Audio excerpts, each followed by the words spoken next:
This year I felt connected because we had the privilege to reconnect, not only with our sales teams, but with our international research partners. It's these relationships that allow us to see what happens at the bedside and to see how our therapies and technologies benefit a growing population of patients. Me siento conectado con mi equipo de trabajo, manteniendo siempre la buena relación entre nosotros y manteniendo una buena calidad de nuestros productos para nuestros clientes. How I have felt most connected in my first year with F&P is through the relationships I have made with my team and my customers. Me siento conectada con mi equipo de trabajo porque juntos nos impulsamos a ser mejores para salvaguardar la salud de nuestros pacientes. I felt connected in All Japan offsite meeting this year.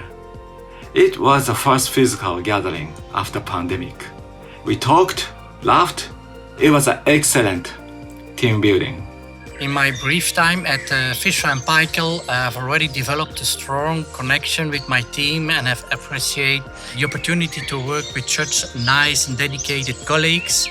Me siento conectada con mi equipo, ya que somos parte del cambio que representa Fisher & Paykel.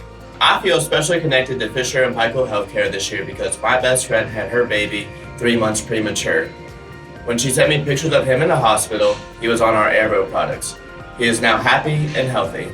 Me siento conectado con mi equipo de trabajo porque juntos creamos una sinergia que nos impulsa a cumplir objetivos de alto valor agregado para las personas que confían en nuestros dispositivos y los utilizan alrededor del mundo. This year I got a chance to travel in the market and meet some of our sales team and our customers. It was fantastic to see our new product, the Evora Full, being used by patients and the positive feedback they were getting from using it and the difference it was making to their lives. So I really did feel connected with those patients this year. Hi everyone. It's great to hear all the stories about reconnecting. We're meeting in person again with customers, clinicians and suppliers at trade fairs, training sessions, clinical forums and meetings. And maybe more important for a diverse and global business like ours is meeting face to face with one another, exchanging ideas, having some great moments, sharing some memories and building on our teamwork.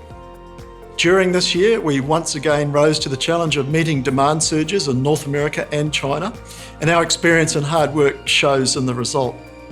We released the Evora Full OSA mask and our FY23, both to an enthusiastic reception. And our products were used to treat around 20 million patients globally. Now, this is the time of year when we share our financial results. And to do that, I'm going to get help from some of my friends. Hi everyone. When we announce our results, we talk about revenue and profit. Revenue is the amount we get from selling our products. Profit is what is left over after our people and costs and taxes are paid. So, Linda, tell us more? Sure. Overall, our revenue for the full year ended 31st of March 2023 was $1.58 billion. That was down 6% from last year, or 9% in constant currency, where we take out all the impacts from exchange rates. If we now look at each of our product groups separately, our hospital business, we had revenue of $1 billion. That was down 15% or 17% in constant currency, as the strong COVID-driven demand that we saw last year eased, and we had fewer surges globally this year. Although we sold less than last year, our sales were strong.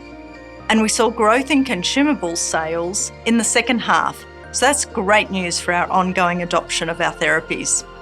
Moving on to the home care product group. As Lewis said, our Evora Full has been met with a great reception, and that really was the core driver behind our home care product group being 13% up in constant currency, or 18% in reported currency. Now, when we come to profit, our net profit after tax was $250 million.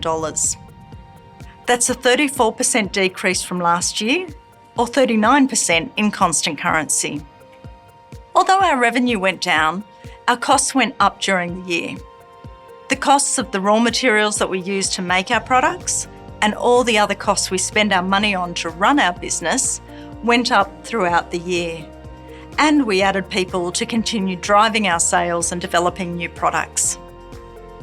We know that it's not sustainable to continue growing our costs faster than our revenue, and managing our expenses is something that we all contribute to. Great, thanks for that.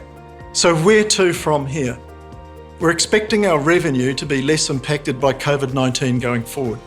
So in manufacturing and distribution, we're switching from a supply at all costs mentality that we needed during COVID back to our normal day-to-day focus on efficiency and continuous improvements.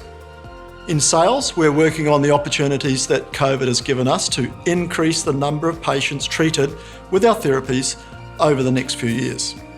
And in our product groups, we're working on accelerating our long-term growth opportunities. And it's our connections that will help make that all possible. Thanks, everyone.